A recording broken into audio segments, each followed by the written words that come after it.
en la que cabemos los que han nacido aquí y los que no hemos nacido aquí.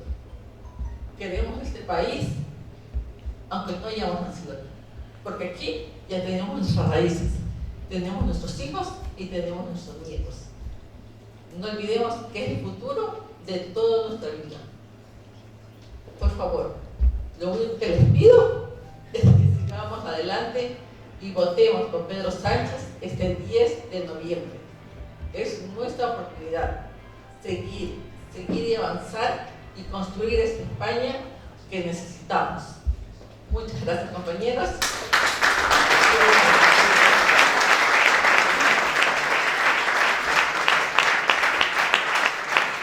Muchas gracias, Jacqueline, por tus palabras, que nunca fueron más claras y más sentidas, y por tu parte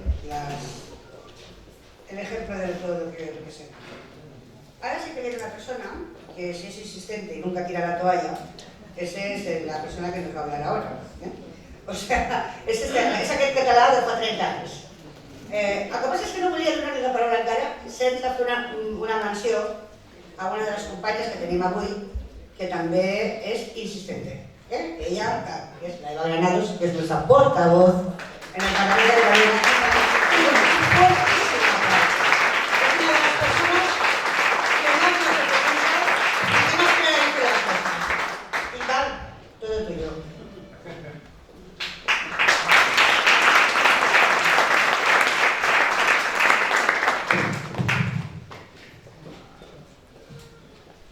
Bien, buenas tardes.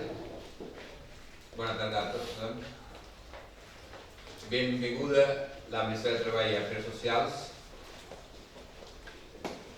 Como ha dicho más bien Jacqueline, es un honor, es un orgullo compartir un proyecto común. Es el proyecto de progreso, de sostenibilidad, de igualdad y la justicia. Aquí han habido todo tipo de gobernante, pero el socialismo nosotros nos conocemos de raíces. Nos viene en sangre desde muchos siglos, donde habla todas las personas son iguales, de deberes y derechos. Pero aquellos que son más necesitados deben ser ayudados. Y los que tienen más fortuna tienen obligación de compartir esa fortuna y esa riqueza con todas aquellas personas que carecen de algunos alimentos o necesidades básicas. Como ya se han envuelto las arenas políticas, todo el mundo está con protestas diariamente, unos hablando de unas cosas y otros de otras. A nosotros lo que toca es explicar qué ha hecho el Partido Socialista desde siempre en todos los municipios donde está presente y donde se ha gobernado. ¿Qué ha hecho el Partido Socialista desde siempre donde ha gobernado o está presente en las autonomías en España? ¿Y qué ha hecho desde Felipe González, pasando por José Luis Rodríguez Zapatero, ahora con Pedro Sánchez? ¿Qué va a hacer para que sea un país mejor en Europa? Un país que tenga posibilidad de tener liderazgo. Y Pedro Sánchez lo tiene. Hubiéramos perdido una posibilidad de oro si no hubiéramos tenido como candidato en las anteriores elecciones, y esta, por supuesto, él tiene talla de ser un líder en Europa. Y no solamente los 46 millones de españoles necesitan, no. Los largos 300 millones de europeos nos necesitamos que él dirija muchos años a España y a la vez en Europa, porque ya es un país importantísimo, España, en Europa. Nuestra labor es explicar a la gente que no se vayan atrás de sueños.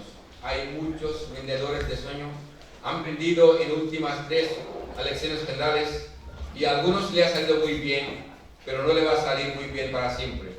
Seguramente tendrán que pagar los precios de esta niñez y infantilezas que han demostrado en la política nacional, cuando el país y el Estado necesitaba que pusieran de acuerdo ante todo el Estado, han puesto ante todos los intereses partidistas unos sí que quieren hablar y otros sí que no quieren hablar. Primero tienen los ministerios claves y otros no quieren ni hablar, quieren poner el cordón sanitario. Pero el Partido Socialista es partido de masa, es partido de toda la gente que piensa en igualdad, es el partido que ha dado educación de calidad a todos los ciudadanos, es el partido que ha trabajado más y el nuestro compañero, en paz descanse, el Arnasio, había hecho el mejor sistema en este país que nunca había vivido. Y desde aquí también quiero pasar nuestra felicitación a Canadá, a Justin Trudeau, que ya ha ganado elecciones la semana pasada, y nos quedan 10 días, seguramente ellos también nos trasladarán felicitaciones cuando gane Pedro Sánchez, día 10 de noviembre. Estoy convencido, no hay otra para ese país, es y será el mejor presidente para el futuro. Muchísimas gracias y trabajar.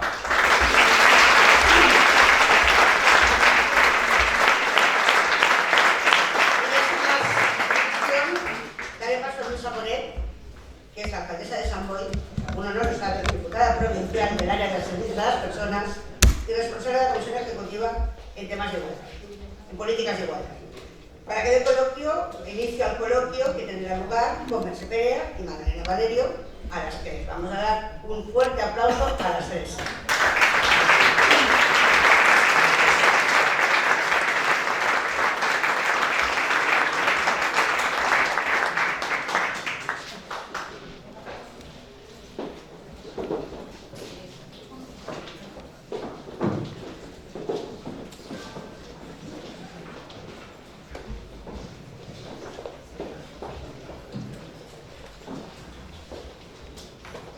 Buenas tardes a todos y a todas. Como decía Maribel, en primer lugar, gracias. Gracias por estar aquí.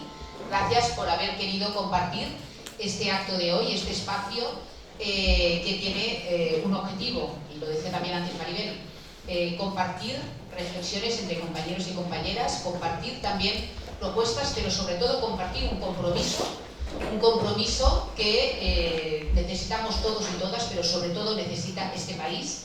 Y antes lo decía nuestra ministra cuando lo entrevistaban los medios de comunicación, y es un compromiso de trabajo conjunto para conseguir que en España, que en Cataluña, haya un gobierno socialista, un gobierno de izquierdas, un gobierno estable, que defienda derechos y sobre todo que garantice políticas y servicios públicos de calidad.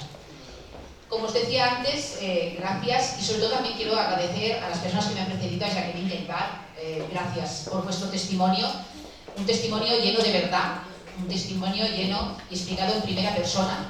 Eso es lo que nos honora y nos honra a los socialistas y a las socialistas, que independientemente de nuestro origen, independientemente de muchas cosas, nos une nuestro compromiso por defender la igualdad, la libertad y la solidaridad.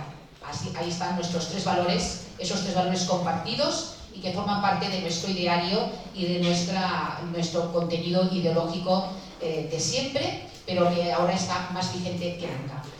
Y después de estos agradecimientos, sigo con los agradecimientos, en este caso, en primer lugar, a Mercè Perea, lo decía antes, a nuestra diputada, a nuestra candidata al Congreso de los Diputados y sobre todo nuestra referente del PSC, de todo lo que tiene que ver por la lucha por las pensiones dignas, por ese sistema público de pensiones que nos merecemos todos y todas, pero sobre todo nuestros mayores y nuestras personas mayores, y la gran conocedora del Pacto de Toledo. O sea que muchas gracias, Mercè, y sobre todo gracias por tener el privilegio y el orgullo de compartir este espacio con una mujer valiente, una mujer magnífica, como es nuestra ministra de Trabajo, Inmigración y Seguridad Social, Magdalena Valerio. Muchas gracias por estar aquí. Iniciaremos este espacio, que queremos que sea pues, un espacio así ágil, un espacio también fácil también, ¿no? Un debate.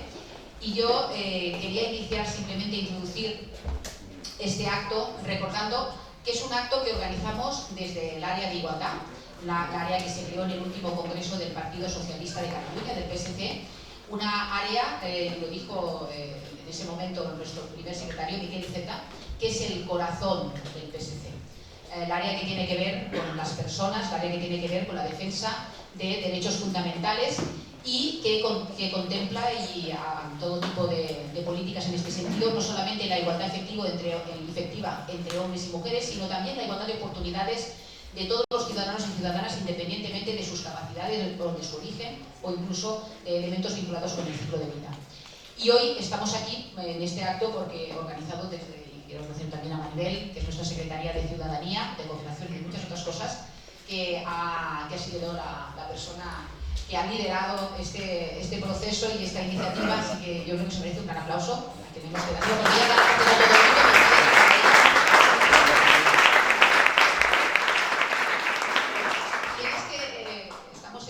Como decía antes, este acto forma parte de una serie de iniciativas que estamos impulsando en este momento de pre-campaña, un momento trascendental, justo antes de iniciar la campaña electoral. Todos y todas sabemos que se inicia la noche del jueves. Empezaremos una campaña breve pero muy intensa, y yo me atrevo a decir que es uno de los momentos más trascendentales para este país y para este partido. Siempre nos jugamos mucho en todas las contiendas electorales, pero creo, y si no luego lo compartimos, creo que en esta especialmente nos jugamos muchísimo. Porque en el contexto en el que nos encontramos y todo lo que estamos viviendo, la verdad es que tener un gobierno estable, un gobierno de izquierdas progresista y sobre todo un gobierno liderado por Pedro Sánchez es vital. Es vital para este país y para resolver los problemas y los retos que tiene este país, pero sobre todo para garantizar derechos, como decía antes, y sobre todo, como él siempre dice, y lo dice el propio eslogan de la campaña que iniciaremos este jueves, para avanzar y para no retroceder. Todos y todas tenemos claros y hemos vivido 8 años de gobierno del Partido Popular, 8 años de retrocesos claros y explícitos, 8 años donde solo se mantenían los privilegios de unos cuantos, y lo que hacíamos y lo que se hacía era recortar todo tipo de derechos y sobre todo penalizar y dificultar el bienestar y la calidad de vida de la mayoría de nosotros y nosotras, de las personas humildes, de los trabajadores y trabajadoras y de las clases medias de este país. Así que ya sabemos lo que significa un gobierno de derechas, pero es que la amenaza que tenemos ahora, si al día 10 de noviembre no tenemos ese gobierno de izquierdas progresista y liderado por Pedro Sánchez, es todavía peor, porque todos y todas sabemos también que si esta derecha que ahora tenemos dividida en tres, recalcitrante, retrógrada, se suma, gobernará.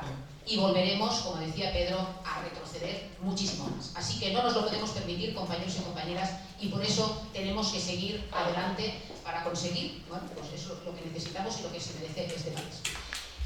Además, también lo sabemos, los avances sociales y en derechos de todo tipo más importantes que ha vivido España siempre han venido de la mano de gobiernos socialistas. No hace falta que os lo repita y que los compartamos porque todas y todos lo sabemos.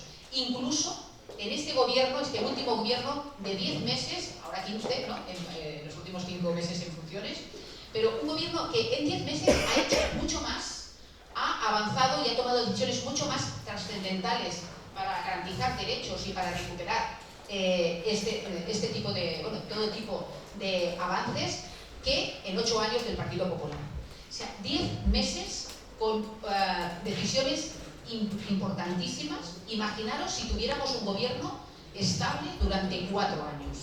¿Qué se podría conseguir? Eso es lo que tenemos, ese es nuestro horizonte y eso es nuestra causa común.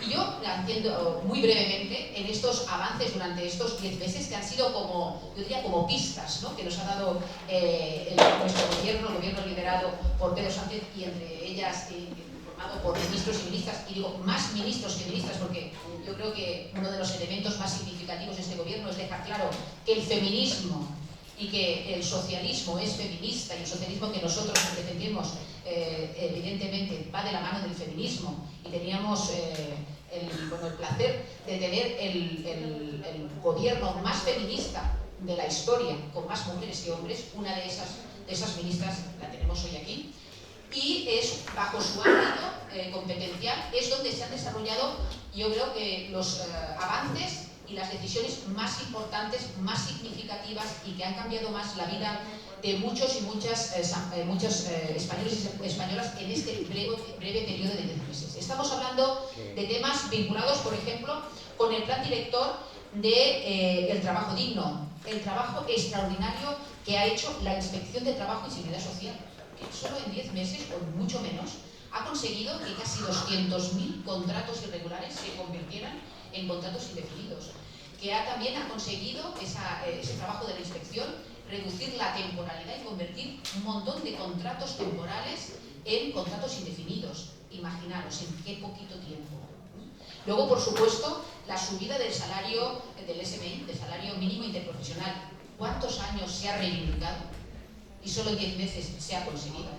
Y, evidentemente, ya sabéis, no solamente lo hemos conseguido en estos 10 meses, sino que además se apunta, y es una propuesta electoral, de continuar mejorando y actualizando ese salario mínimo interprofesional. Pero también se han desarrollado políticas estratégicas de un tema que hoy será central y que lo hablaremos aquí, que es la brecha de género tan presente en todos los ámbitos de la vida, pero especialmente en el mercado laboral y en el trabajo, con medidas tan importantes como todo lo que tiene que ver con los permisos, que ya no son permisos de paternidad ni de maternidad, sino que son permisos de nacimiento, y que la idea es que se han avanzado en la equiparación, es llegar a la equiparación de esos permisos independientemente de qué progenitor estemos hablando. Eso sí que es una apuesta para eliminar la brecha de género. Pero también la futura ley, el proyecto de ley, la futura ley que también está ahí en cartera, que ojalá se pueda desarrollar cuando tengamos ese gobierno estable y fuerte a partir del 10 de noviembre, la futura ley de igualdad de trato y de igualdad de oportunidades en el empleo de trabajo entre hombres y mujeres, que tiene que resolver la brecha salarial y que tiene que resolver muchas otras discriminaciones que sufrimos y que sufren las mujeres en el entorno laboral. Pero también hablamos del plan de choque para el empleo juvenil, más de 2.000 millones de euros centrados en mejorar la ocupabilidad y el trabajo de los jóvenes. Recordamos también dos medidas muy importantes, y es cómo las mujeres cuidadoras en el ámbito de la ley de dependencia, acordaros de las mujeres cuidadoras no profesionales, que ahora con el gobierno socialista han podido recuperar su cotización en la Seguridad Social, esa cotización que les quitó y les robó el Partido Popular, haciendo visible y visibilizando su trabajo como cuidadoras a sus personas dependientes de la familia. Y también, por ejemplo, recuperando el subsidio de desempleo para los mayores de 52 años. Y tantas cosas. No me cansaría de relatar y de describir y de compartir con todas y todos vosotros estos avances en estos 10 meses, compañeros y compañeras. Así que, ¿qué tenemos que hacer?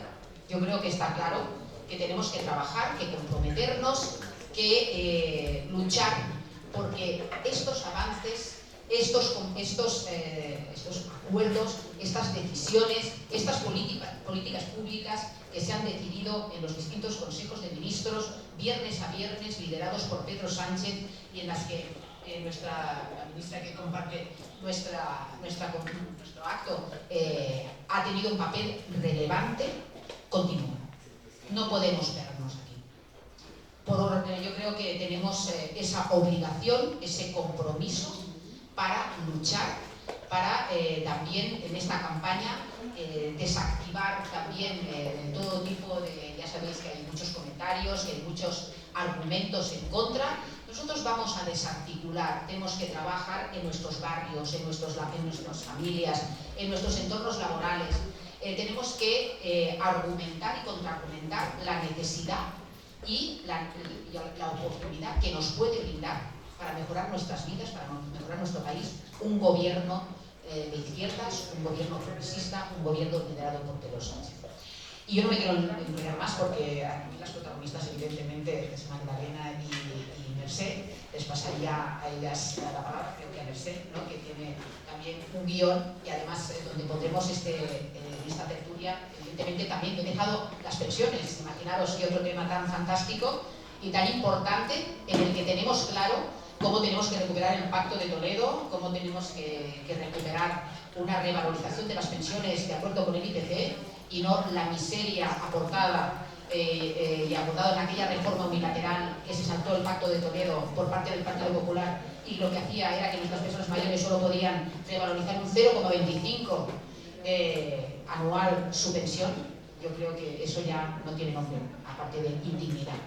Así que trabajemos para justamente eso, con un gobierno que lo que hace es recuperar la dignidad de los trabajadores y las trabajadoras que están trabajando ahora en activo, pero sobre todo también para su futuro, sus futuras pensiones y la de los pensionistas que en estos momentos están en nuestro país esperando que este gobierno pues funcione, que este gobierno esté ahí para dar respuesta a sus reivindicaciones legítimas. Así que cuando vulguis, Mercè.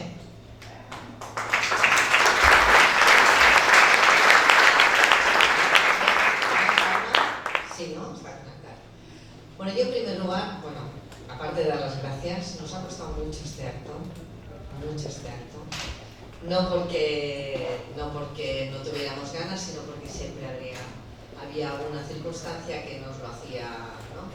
Yo quiero dar la bienvenida también a Montse García, que ha estat delegada del govern des de la moció de censura fins ara i que, como el resto, como Maribel, como Ernesto, como Iqbal, como Jackie, perseverancia a morir. Aquí, ministra, te quiero decir que en esta, le decía Maribel al principio, si algo significa esta sectorial, es la perseverancia. O sea, somos muy pesados. Para resumir, aquí, hasta que no nos salimos con la nuestra, no paramos. Tenemos aquí a Jairo también, te dejaré a alguien, lo siento. Y Abdul, que lo tengo ahí detrás. Abdul es, junto a Iqbal, pues a la par de pesados, digamos. Pesados no, perseverantes. Te llaman, te insisten, Mercè, tienes que venir. La situación, caso de ellos de Casimira, lo reivindican como algo que les duele porque los derechos humanos no se están garantizando y lo viven porque no deja de ser su país, ¿no? Escuchábamos los testimonios de Jackie y de Iqbal y yo creo que nos han enternecido muchísimo. Bueno, es la realidad de millones de personas que se van de su casa por cuestiones económicas, que se van de su casa por situaciones de guerra, de hambre, que tienen que buscarse la vida y vienen a un país como España, que desde el 2006 pegó una subida de recepción de gente que venía de fuera, porque España era un país de garantía, era un país de derechos, era un país de ilusiones, de ganas, de oportunidades. Y vinieron a eso. Y aquí están.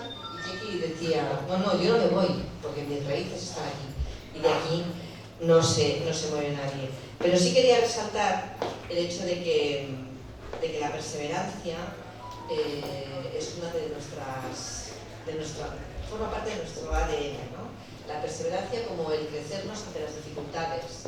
No salen más problemas que nosotros empujamos, porque tenemos claro los socialistas que la única manera de empujar es la única manera de conseguir derechos y libertades. Y lo decía Lluïsa, ha sido el gobierno socialista cuando realmente se han conseguido los grandes avances sociales, económicos, políticos en este país. Y yo creo que estas elecciones de 10 de noviembre un antes y un después. Venimos de una moción de censura que no fue fácil. Los que hemos vivido esta legislatura venimos de 4 años de unas cuantas canas y el peluquero haciéndose pensarrí, porque ha dado unas cuantas canas. Pero este 10 de noviembre, decía Lluïsa, es un antes y un después. No todo puede volver a repetirse, no todo puede ser igual. Hemos de ser capaces de avanzar. Y mirad, el otro día en el acto de Dolors Renau, en Pallars, Carmen Calvo dijo una cosa que a mí la vicepresidenta intervino, la recordó y dijo una cosa que es cierta. Dice, la democracia no será plena hasta que el 50% que somos las mujeres estemos plenamente integradas en el mercado laboral y tengamos la igualdad de oportunidades que los hombres. Y entonces hago la primera pregunta a la ministra. Somos el 50% de la población y hoy tenemos una desigualdad en salarios del 22%, en pensiones de un casi 40%. Hablamos mucho de las barreras que las mujeres tenemos para acceder a la política, para acceder al mercado laboral, para hacer frente al cuidado y a la vez a una carrera profesional que nos lleve a pensiones dignas. Y hoy nos encontramos ante un 10 de noviembre. ¿Qué puede pasar el día 11? Y Luisa lo avanzaba. Las derechas pueden sumar y las recetas de las derechas ya las conocemos. Hoy sabemos que cuando el PP salió de estampida en el mes de junio del año pasado, dejó las tasas más altas de desigualdad, según dice el Fondo Monetario Internacional, la OCDE. Pues bien, ministra, ¿dónde estamos ahora? ¿Qué nos encontramos en términos de desigualdad, de brecha de género el 10 de noviembre? ¿Cuál es la apuesta del gobierno socialista? ¿Nos vamos a amedrentar con esos vientos que nos vienen y nos asustan y nos dicen que viene una nueva desaceleración y que tenemos que estar todos asustados? ¿Qué va a hacer el Partido Socialista? Bueno, lo primero, antes de ver qué hace el Partido Socialista a partir del día 10 de noviembre, yo no sé si esto se escucha, ¿sí? Quiero daros las buenas tardes, noches, muy buenas tardes, noches a todas y a todos, y daros las gracias. No me tenéis que dar las gracias a mí, os tengo que dar las gracias a vosotros, a vosotras, por haberme invitado a pasar este rato de tarde aquí en Barcelona. Es todo un lujo. Muchas gracias porque he tenido la oportunidad de escuchar un ratito a Maribel. Maribel, enhorabuena por organizar este acto. Además, Maribel ha dicho una cosa muy importante, y es que este gran partido, que es el Partido Socialista Obrero Español, con 140 años de historia, yo no digo que los dirigentes no tengamos nuestra importancia, ¿no? Porque, oye, pues ahí estamos, ¿no? La Ejecutiva Federal, en este caso los gobiernos, por suerte tenemos muchos gobiernos, desde las elecciones municipales, autonómicas y europeas para acá, pues gobernamos en más ayuntamientos, en más diputaciones, en más consejos, cabildos, comunidades autónomas, por supuesto en el gobierno de España a raíz de la moción de censura, aunque ahora estemos en funciones, y por suerte hemos ganado peso también en el Parlamento Europeo. En fin, todo muy bien, pero de nada serviría todo esto, o no seríamos capaces de sacar adelante lo que tenemos entre manos si no tuviésemos la inmensa base, la base, esos militantes, hombres y mujeres, que todos los días están de campaña electoral, todos los días, dando la cara, junto con sus responsables políticos también, dando la cara a las campañas. Quien tenga la idea que en el siglo XXI las elecciones se ganan por ir a la ciudadanía de a pie, a pedirle el voto, los días de la campaña electoral o dada. O sea, no cuela. Estamos en una democracia representativa, pero también participativa, y donde tenemos que estar, o a las personas que nos dedicamos a la acción política y a los militantes, hombres y mujeres de los partidos políticos, nos ven con cercanía a las personas, próximas a sus problemas, en el día a día. O hacemos eso o estamos absolutamente perdidos. Así que es fundamental esa red que tenemos tejida en todo el territorio, que sumando responsables políticos, militantes, simpatizantes y por supuesto también las personas que confían en nosotros y depositan su voto en las urnas, tan importante y esencial. Porque aquí de lo que se trata es que me preguntaban antes los medios de comunicación por las encuestas. Pues yo, con todo mi respeto a los encuestadores, a las empresas que hacen encuestas, a los encuestadores, con total respeto al compañero Tezanos y a sus encuestas, que algunos las critican, pero luego, por cierto, fue el que más acertó en las elecciones del 28 de abril, el que más acertó fue la encuesta del CIS.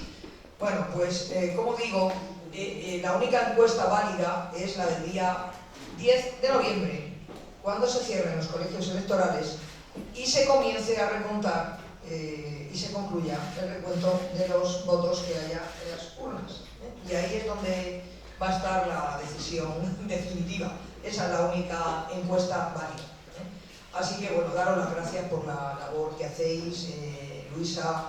Bueno, me ha encantado escuchar a Jacqueline, a Iqbal, me han dicho que te llaman Iqbal, vale. En definitiva, querida Mercè, encantada de volver a compartir contigo un rato para hablar de cuestiones que nos apasionan, como es la igualdad en general, la igualdad entre las personas, cómo hay que remover obstáculos para que esa igualdad formal que tenemos en la Constitución y en las leyes se convierta en una igualdad real en la vida cotidiana. Porque las leyes son generales también, ¿no? Pero si no sirven de nada si las enmarcamos y nos dedicamos a admirarlas, pero luego no las ponemos en práctica, ¿no? Y también, Mercè, la igualdad también con diferencia, no solamente seamos hombres o mujeres, sino de procedencia, da igual al país en el que hayamos nacido. Estamos aquí trabajando todos juntos, que necesitamos tener plenitud de derechos y plenitud de obligaciones. O tampoco, también hay que intentar remover obstáculos para que haya una igualdad efectiva al margen de las capacidades que cada persona tenga, que son diferentes. Y cuando hablamos de personas con discapacidad, a mí me gusta hablar de personas con capacidades diferentes, algunas de las cuales desde luego tienen más capacidades que yo. El otro día estuve en un centro en Calatayud, que es un centro de día, un centro ocupacional de personas con discapacidad psíquica y intelectual, discapacidad intelectual, y tienen centro de día, centro ocupacional, residencia, centro especial de empleo. Bueno, no os podéis imaginar, allí había un joven que era poeta, ha escrito un libro y lo han ilustrado sus compañeros y compañeras del centro ocupacional, auténticos artistas, tienen toda la residencia y los centros decorados con sus propios cuadros que hacen ellos, así que yo, si me tengo que comparar con ellos, desde luego no tengo sus capacidades. Así que la verdad que me llenó de emoción el ver la valía de esas personas, que no las debemos dejar tampoco en la estacada. Así que esta lucha por la igualdad. Y me preguntaba Mercè el tema de la igualdad de género. Bueno, ya también Luisa ha hecho alguna enumeración de algunas medidas que ha adoptado el gobierno de España, liderado por Pedro Sánchez Pérez Castejón. A mí me gusta hablar de Pedro Sánchez Pérez Castejón por parte de Madrid. O sea, porque está muy bien el padre Sánchez, pero Magdalena, perdón, digo por parte de Pedro Sánchez, pero Magdalena Pérez Castejón, su madre, que además tengo el gusto de compartir el nombre, es también una gran mujer que ha sido un apoyo muy importante para que su hijo sea ahora como es.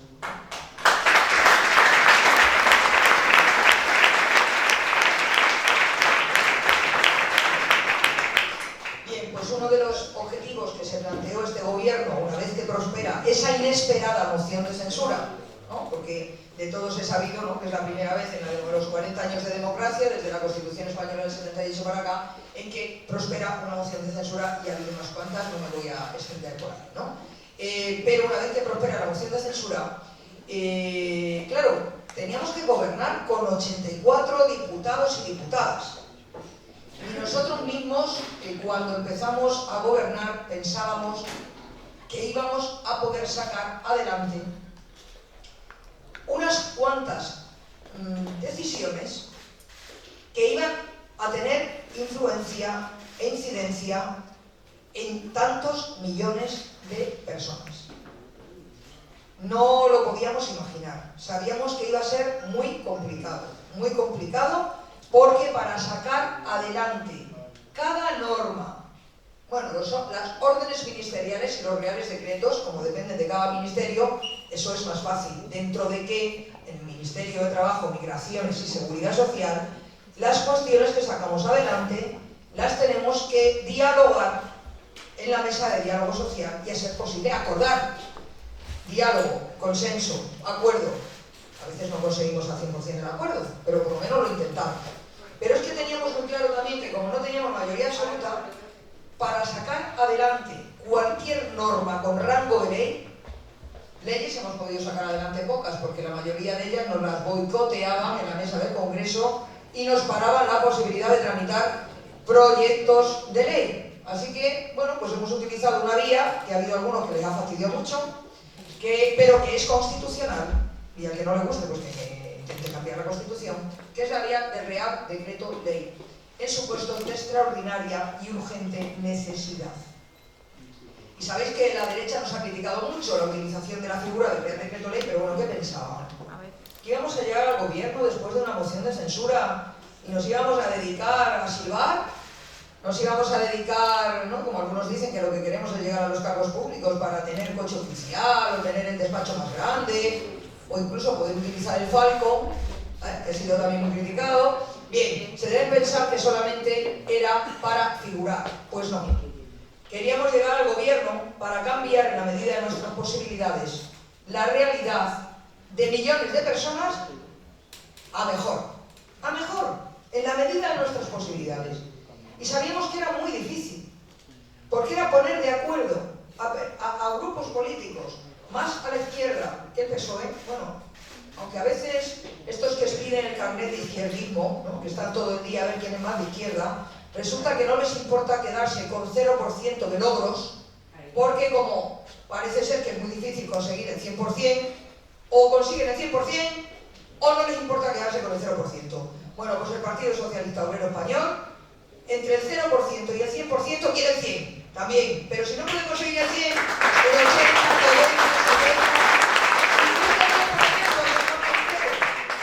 entonces teníamos muy claro que era muy difícil sacar adelante, por supuesto, leyes y reales decretos, leyes con validad. ¿Por qué? Porque había que poner de acuerdo a partidos, a grupos políticos tan dispares como, por ejemplo, Esquerra Republicana de Cataluña, Bildu, Podemos, a la derecha, bueno, con Ciudadanos y con el PP, por supuesto, no contábamos absolutamente para nada, ¿no? O sea, porque no iban a apoyarnos absolutamente en nada, en nada. Estuvieron a punto en el Pacto de Toledo y en el último minuto también arrastrados, pero se caquearon, ¿vale? Entonces, sabíamos que por ahí no íbamos a rascar nada, pero claro, sí que teníamos que contar con el PNV y con el PDK, que son nacionalistas de derechas, Entonces, claro, había que intentar encontrar lo que se denomina el mínimo común denominador, o sea, ver qué es lo que podemos conseguir, intentar lo más posible dentro de este panorama parlamentario. Y dentro de ese panorama parlamentario, pues hemos conseguido algunas cosas. Me voy a centrar más en lo que tiene que ver con empleo, seguridad social, migraciones, trabajo, pero, hombre, pues por ejemplo, el recuperar el derecho a la sanidad universal ha sido muy importante. Para las personas que lo han recuperado, pero también para el resto, porque es una cuestión de salud pública. O sea, si no por solidaridad con esas personas, que por supuesto los socialistas es por solidaridad y por respeto a los derechos humanos, hay que hacerlo por egoísmo, porque si esas personas no se les atiende y enferman, pueden generar un problema de salud pública para el resto de la ciudadanía. Por ejemplo, la recuperación de ese derecho, o de las becas, o la lucha contra la pobreza infantil, o el ser capaces de aprobar la estrategia del reto demográfico, o ser capaces, por ejemplo, de empezar a adoptar medidas que tengan que ver con la lucha contra el cambio climático, la transición energética, ecológica, los acuerdos, algunos se ha firmado ya esa estrategia de transición justa, que algún acuerdo se ha firmado ya con los sindicatos y los empresarios, por ejemplo, del sector de la minería del carbón, para no dejar en la estacada a las personas que se han quedado sin trabajo por el cierre de las minas de carbón, y hacer planes de desarrollo económico e industrial en las zonas, apostar por las energías renovables, por la formación, por la cualificación y la recualificación profesional de esas personas para no dejarlas en la estacada. Bien, pues la lucha contra la violencia de género, que os voy a decir, ¿no? Muchas cosas que hemos puesto en marcha. Y uno de los temas, bueno, se ha dicho aquí ya el salario mínimo, en fin, me voy a centrar en la lucha contra la brecha de género, que era lo que me planteaba Mercé. Mira, ha habido dos normas, quizá, que han sido las más relevantes en relación al tema de la lucha contra la brecha salarial, y también por la apuesta por la conciliación de la vida laboral, familiar y personal, o por lo que a mí me gusta más hablar, que es de la corresponsabilidad. Fomentar la corresponsabilidad dentro de las casas, porque si algún día queremos conseguir la paridad fuera de la casa, paridad política, paridad sindical en los órganos de participación sindical y en los órganos de dirección de los sindicatos. Si algún día queremos conseguir la paridad laboral, la igualdad laboral, ir terminando con ese techo de cristal, a veces de cemento armado, es cuando consigamos la paridad dentro de las casas y que las mujeres no continuemos sintiéndonos obligadas, la que quiera, vale, voluntariamente, pero que sea voluntariamente, igual que si un hombre decide voluntariamente dedicarse a cuidar a su familia. No le vamos a decir que no, por supuesto, la libertad por delante de todo, pero que ninguna mujer se vea obligada a tenerse que hacer cargo, sí o sí, de sus hijos e hijas cuando son pequeños, de las personas que tienen enfermas, sean hijos o familiares, de las personas que tienen alguna dependencia, sean personas con capacidades diferentes o personas mayores. O sea, es decir, que tiene que haber esa corresponsabilidad. Y para eso, pues está claro, Mercè, compañeros y compañeras, que tenemos que apostar por más escuelas de 0 a 3 años, por más educación infantil, anteriormente denominada guarderías, ahora ya se llama educación infantil. Así que, por más escuelas de 0 a 3 años, que va también en nuestro programa electoral. Tenemos que apostar por unos servicios sociales, que ahora son competencia, la asistencia social, competencia de las comunidades autónomas, más servicios sociales y más y mejor ley de la dependencia, porque es fundamental. También tenemos que apostar por una mayor racionalización de horarios. Yo ya sé que hay sectores que es muy difícil racionalizar horarios, porque hay sectores donde las personas trabajan mientras los demás descansan, como el sector de la hostelería, o personas que trabajan en centros de atención a personas, en hospitales, en urgencias de atención primaria, o en centros de mayores, o en centros de personas con discapacidad. En fin, hay personas que no pueden, o cuerpos y fuerzas de seguridad, o fábricas donde hay que estar rotando en los turnos. A veces hay puestos de trabajo, no es posible que todo el mundo entre a las 8 o a las 9 y a las 3 o a las 4 de la tarde se vaya a casa. Pero sí que hay muchos sectores y muchos puestos de trabajo que se tienen que hacer un esfuerzo por la racionalización de horarios. Eso también va en nuestro programa. Llevamos mucho tiempo hablando del tema, pero yo creo que ya va siendo hora, ¿no? Y luego, evidentemente, esa corresponsabilidad. Y ahí en este contexto, en el tema de la corresponsabilidad, creo que es muy importante el pequeño paso, porque lo que hemos dado en estos meses, casi año y medio, pero legislando, han sido unos 10 meses, hasta quizá, bueno, ahora ha habido unos reales decretos leyes que le comentaba yo antes a los medios de comunicación como consecuencia de las inundaciones que ha habido y los destrozos como consecuencia de la Dana, anteriormente denominada gota fría, en muchas zonas del territorio nacional, incluido aquí, en Cataluña, que todavía tenemos personas desaparecidas en este fin de semana anterior, pero por todo el Levante, también por el centro de España. O sea, la verdad que ha ido recorriendo, arrasando en distintos momentos de estos últimos meses prácticamente todo el territorio nacional, los incendios en Gran Canaria, la quiebra de Thomas Cook, que está afectando de una manera importante al sector de la hostelería en general, pero en particular en Canarias, y en Baleares. Bueno, pues tenemos que estar adoptando, ¿no? Y el otro día se convalidaron 3 reales decretos, leyes en la Diputación Permanente. También en relación a la Hacienda, la decisión que adoptó el Ministerio de Hacienda de las entregas a cuenta, etcétera, ¿no? También para ayudar a las comunidades autónomas y a los ayuntamientos. Bien. Pero los reales decretos más potentes desde el punto de vista de modificaciones legislativas, el último, digamos, que fue el aprobado el 8 de marzo. Pero hubo uno muy importante que fue el del 1 de marzo. El del 1 de marzo, que es el Real Decreto Ley que apuesta por ir anticipando, digamos que lo que hemos hecho ha sido un aperitivo, pero un aperitivo sólido, de lo que decía Luisa, que luego tiene que venir la Ley de Igualdad de Trato, Igualdad de Oportunidades, o sea que todavía tenemos proyectos legislativos pendientes para conseguir esta igualdad real entre hombres y mujeres, pero sí que se han dado pasos. Por ejemplo, el ampliar los permisos por nacimiento de hijo o hija, de también equiparar a los padres en 16 semanas, con un periodo transitorio, este año 8, el año que viene 12, el año siguiente 16. Los planes de igualdad en las empresas, que sean planes reales, y que no solamente sea empresa para personas trabajadoras de más de 250, que está en la ley de igualdad actualmente, sino para más de 50 personas trabajadoras también, de manera progresiva, ir incrementando hasta los 250, de 50 a 250. Pero también la transparencia en relación a los salarios que se cobran. La recuperación de la cotización de las personas cuidadoras no profesionales de la ley de la dependencia, que la inmensa mayoría somos mujeres, que antes se pagaba, el convenio especial lo pagaba el Ministerio de Sanidad, Bienestar Social y Consumo, se llama ahora, ¿no?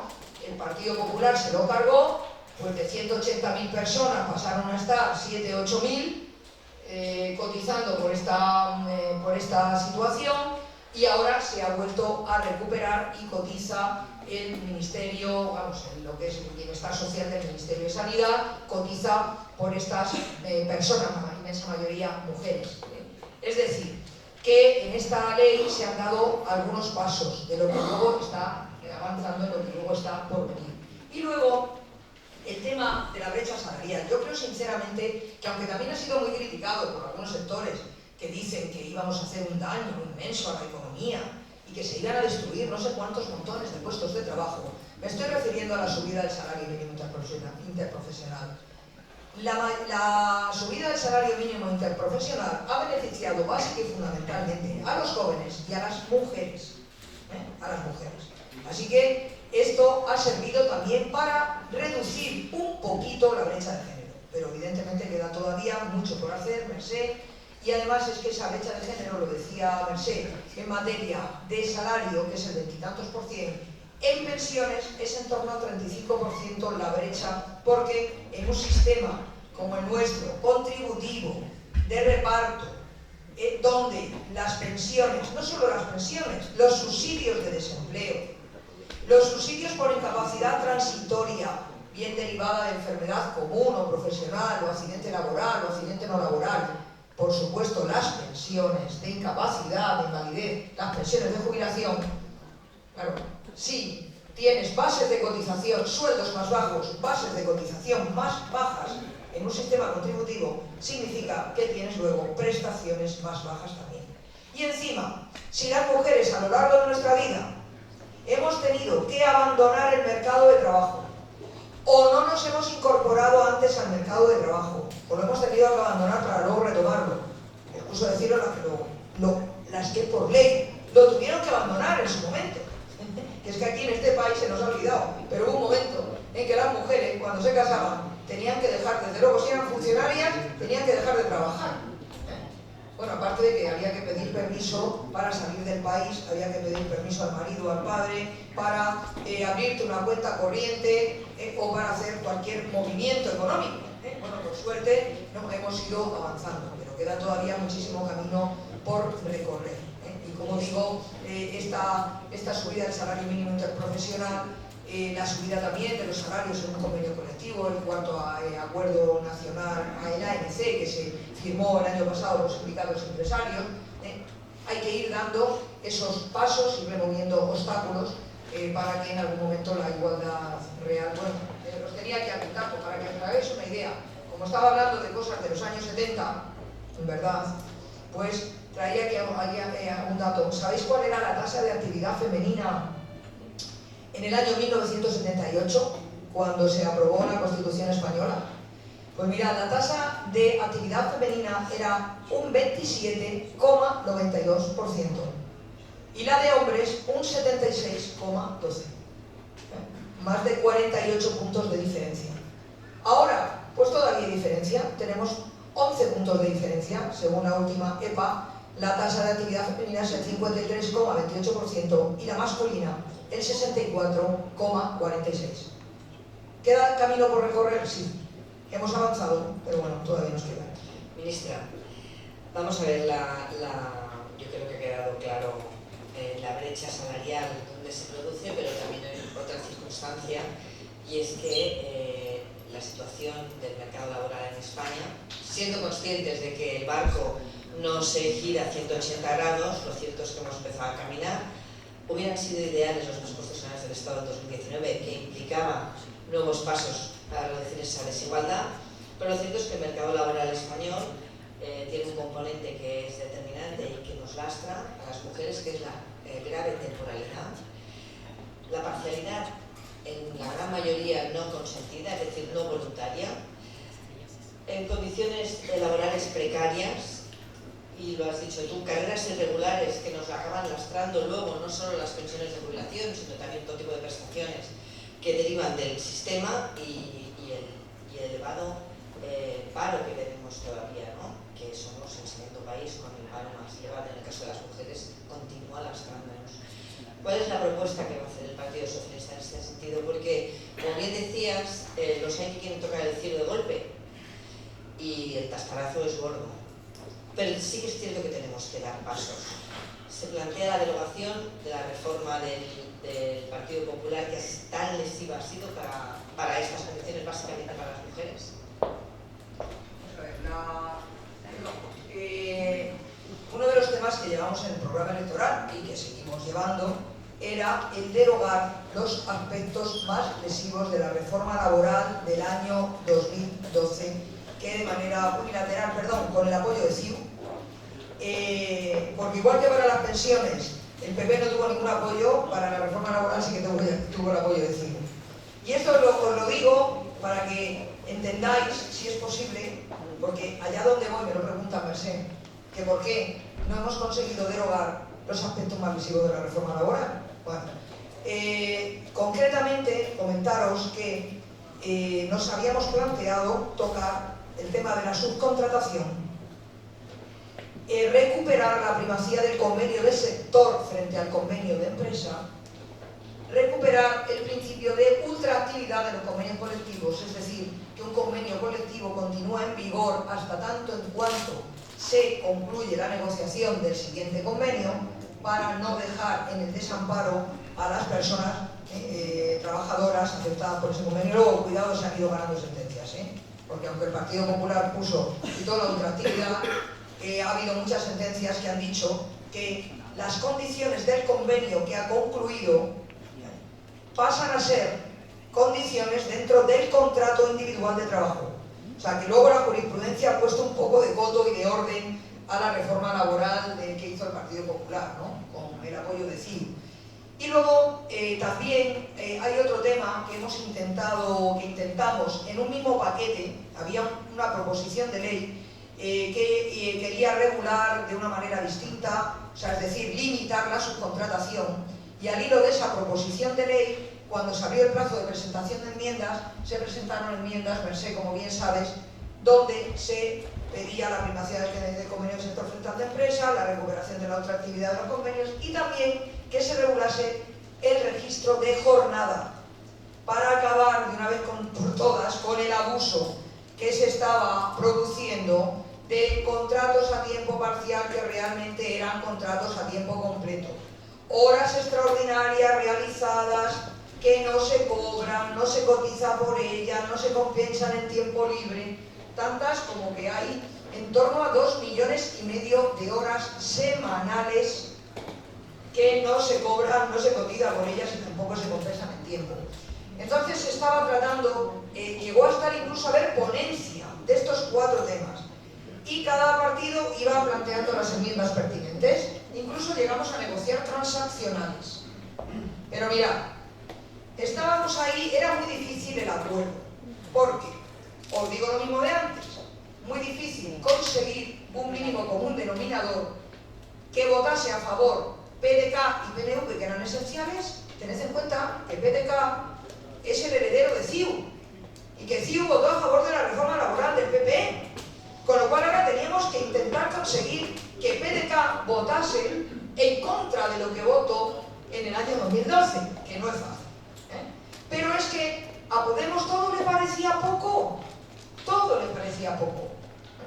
Y una vez que descarriló el presupuesto general del Estado, ese presupuesto social, que hubiese sido importantísimo sacar adelante, porque el resumen de ese presupuesto, Mercé, compañeros y compañeras, amigos y amigas, era poner la economía al servicio de las personas, apostar por iniciar una reforma fiscal justa, que paguen más los que más tienen, que paguen más los que más cobran, por supuesto que paguen los que no pagan, claro, estos patriotas que yo llamo de pacotilla, que mucha bandera, a ver quién saca a la calle la bandera más grande, pero luego resulta, bueno, algunos siguen sacando la bandera del aguilucho.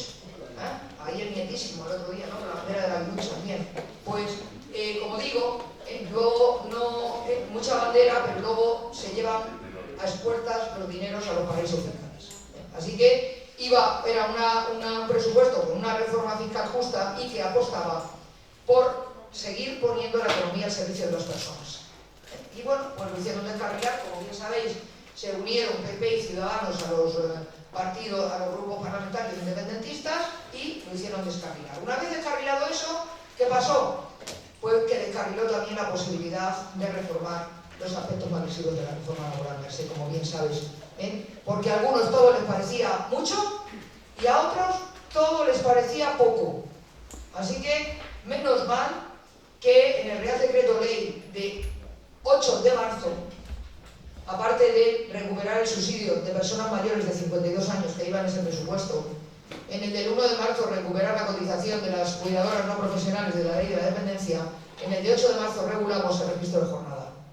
También hasta donde pudimos llegar, que a lo mejor habría sido más dura en cuanto a las sanciones, pero también es que había que convalidarlo, Claro. Había que convalidarlo en este caso la Diputación Permanente y el PSOE no tenía mayoría. No tenía mayoría ni en el Pleno del Congreso ni en la Diputación Permanente. Estoy hablando de la legislatura número 12. Porque en la 13 sacamos 123 diputados, pero no hemos podido legislar nada por rango de ley, ¿verdad? Y en el Senado, por suerte, teníamos mayoría absoluta, pero no teníamos mayoría, con 84 diputados no teníamos mayoría. Así que, bueno, pues menos mal, como digo, que el registro de jornada lo pudimos meter en el Real Decreto Ley de 8 de marzo. ¿Por qué? Porque tenía muchos informes de la Inspección de Trabajo a raíz de poner, bueno, ya había informes previos, pero a raíz, Luisa, de poner en marcha el Plan Director por un Trabajo Digno, que tiene muchas medidas ese Plan Director, incluido el refuerzo de la Inspección de Trabajo y Seguridad Social en cuanto a recursos humanos y recursos materiales. Que tenemos una herramienta informática de lucha contra el fraude laboral y a la seguridad social que utiliza la técnica del Big Data. Así que tenemos cada vez más datos controlados. Y se puede ir, la inspección, en vez de ir visitando, que también lo hace, a petición, por denuncia o porque lo deciden en sus planes de inspección, visitar empresas, también ya van a tiro hecho. O sea, en el Plan Director por un Trabajo Digno se pusieron en marcha 2 planes de choque que se han reeditado este año. Un plan de lucha contra la temporalidad abusiva, personas que ya deberían estar con contrato a tiempo completo, pero que la empresa les sigue perpetuando con contratos temporales. Y con esta herramienta de lucha informática, de lucha contra el fraude, ya se detecta qué empresas son las afectadas. Y se les escribe una carta. Y se les da un mes para que regularicen la situación. Y si no la regularizan, porque hay indicios racionales de que están incumpliendo, luego ya va la inspección a visitar. Pero fijaos, hay un porcentaje curioso de ellas que simplemente por recibir la carta regularizan la situación de los trabajadores. El año pasado tanto como un 70 y tantos %. Simplemente por recibir la carta pasaron de ser contratos temporales a contratos indefinidos. Y luego también una lucha, un plan de choque contra la utilización del contrato a tiempo parcial en fraude de ley. O sea, contratos que son contratos a tiempo completo como la copa de un pino, pero resulta que las personas están contratadas a tiempo parcial. E incluso a veces, como digo, como decía antes, hacen horas extraordinarias. Luego también la inspección está haciendo mucho hincapié en que si un trabajador es por cuenta propia, es por cuenta propia. Pero lo que no cuela es que un trabajador que sea por cuenta ajena esté dado de alta como autónomo. Es lo que denominamos la figura de los falsos autónomos. Que ahora se está dando mucho con los riders, con esta economía, habéis oído hablar de la economía de plataformas, de la economía colaborativa, que está muy bien el nombre, ¿vale? Pero si realmente son trabajadores por cuenta propia, vale. Pero si resulta que son trabajadores por cuenta ajena, pues es lo que está pasando, que ahora ya hay varias sentencias que dicen que estas personas tienen que estar dadas de alta en el régimen general de la Seguridad Social y no en autónomos. Como digo, la Inspección de Trabajo nos estaba demandando que regulásemos el registro de jornada. Así que lo consideramos de extraordinaria y urgente necesidad y por eso lo metimos en el Real Decreto Ley del 8 de marzo y fue convalidado. Así que, pensé, queda mucho por hacer, pero mira, tenemos el Plan Director por un Trabajo Digno que está dando poquito a poco resultados. tenemos también pendiente la modificación de las modalidades contractuales para dejar solamente contrato indefinido, contrato temporal con motivación, o sea, que se justifique la temporalidad, y contrato para la formación, pero que realmente sea un contrato para la formación, que no te contraten para la formación a una persona que ya ha estado trabajando previamente, que ya tiene experiencia laboral y que hace 10 años que terminó la carrera. O sea, es decir, que también tenemos pendiente trabajar bien el tema de los contratos de formación, hacer el estatuto del becario, que las personas que están en prácticas coticen a la seguridad social, aunque sea una cantidad mínima, y aunque tengamos que ayudar y tengamos que bonificar, pero no puede ocurrir que una persona que está en un tajo haciendo prácticas, que ya ha ocurrido, en una fábrica, o yendo a un despacho de abogados o volviendo, tenga un accidente laboral, a veces con resultado de muerte, y no tenga cobertura. Bueno, al final sí que tiene cobertura, eso es un alta de pleno derecho, y ha habido alguna empresa, incluso algunos monitores en Cantabria, que han terminado en el banquillo de los acusados, por delito social. O sea que cuidado, así que queda mucho por hacer. Ese plan de choque por el empleo joven, el plan de lucha contra el paro de larga duración, que se llama el plan Reincorpórate, pues ahí hay toda una serie de medidas de un plus de apoyo para las mujeres, para los colectivos que tienen alguna dificultad, vamos a recuperar toda la red de orientadores, hacer itinerarios, volver a los itinerarios personalizados de inserción, 3.000 personas para la orientación en todo el país en coordinación con las comunidades autónomas, y que hagan también prospección, junto con el observatorio que hay en el Servicio Estatal de Empleo, en el SEPE, el Observatorio de las Profesiones, ver por dónde va el mercado de trabajo para podernos anticipar, porque ya hay algunas cuestiones que estamos llegando tarde. Ya tenemos, en un país con 3.200.000 personas demandando empleo, ahora mismo tenemos puestos de trabajo que no se pueden cubrir porque no tenemos personas formadas suficientemente, por ejemplo, en cuestiones de digitalización, en la construcción, que nos faltan oficiales de la construcción. Recientemente me lo decían los de la Fundación Laboral de la Construcción de Castilla-La Mancha, que los que había se han jubilado y que nuestros jóvenes no han considerado que fuese un sector que mereciese la pena formarse en el mismo, y que algunos se han marchado fuera, por eso es importante el retorno, porque necesitamos personas que se han marchado fuera de España durante la crisis, les necesitamos que vuelvan. No me refiero solamente al talento universitario, me refiero también a mucho talento profesional, de formación profesional, o que tienen experiencia copiada en ciertos sectores que ahora les necesitamos aquí en España, ¿no? Así que bueno, pues queda evidentemente mucho camino por recorrer para acabar con esa precariedad, con esa temporalidad, para que todo el mundo tenga empleo y tenga un empleo digno, que implica empleo también seguro. Queremos dar una vuelta a merced, que no se me olvide, a la Ley de Prevención de Riesgos Laborales. Así que lo has dicho antes. ¿Vale? La Ley de Prevención de Riesgos Laborales, que es del año 1995, aparte de hacer un nuevo Estatuto de las Personas Trabajadoras del siglo XXI, en que data el Estatuto de los Trabajadores del 80, lleva más de 50 reformas, así que ya va siendo hora de darle un repasito, vamos, ya no darle un repasito, directamente jubilarlo y ponernos a hacer uno nuevo, y eso también pues lo hemos dejado pendiente, pero bueno, la vida sigue. Ministra, tenemos, y decía Luisa, el día 10 de noviembre tenemos que ir todos a votar. La derecha no va a dudar en sumar.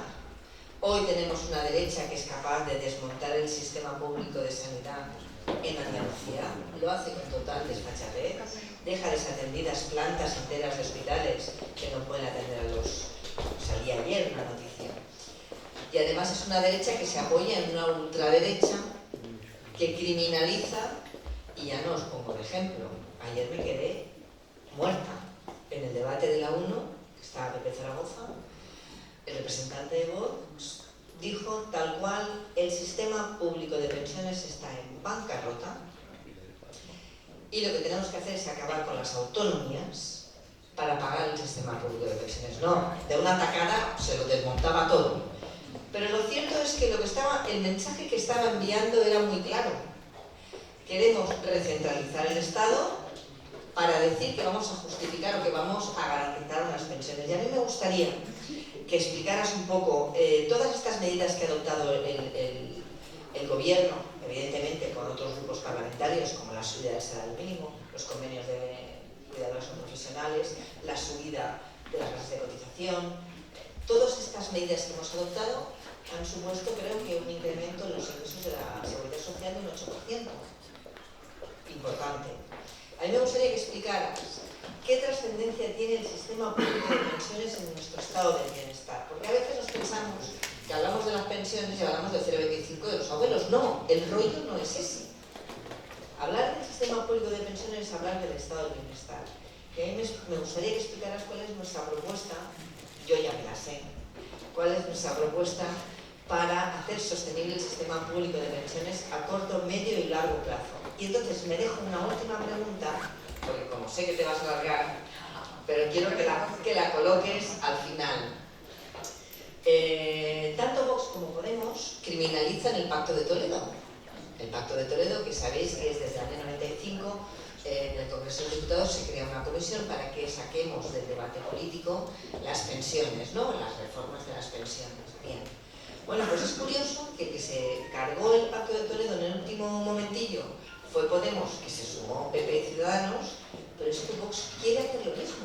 Y dicen, nosotros no tenemos ningún interés en el Pacto de Toledo. Quiero que me añadas al final cuál es tu opinión y por qué hemos de preservar el Pacto de Toledo.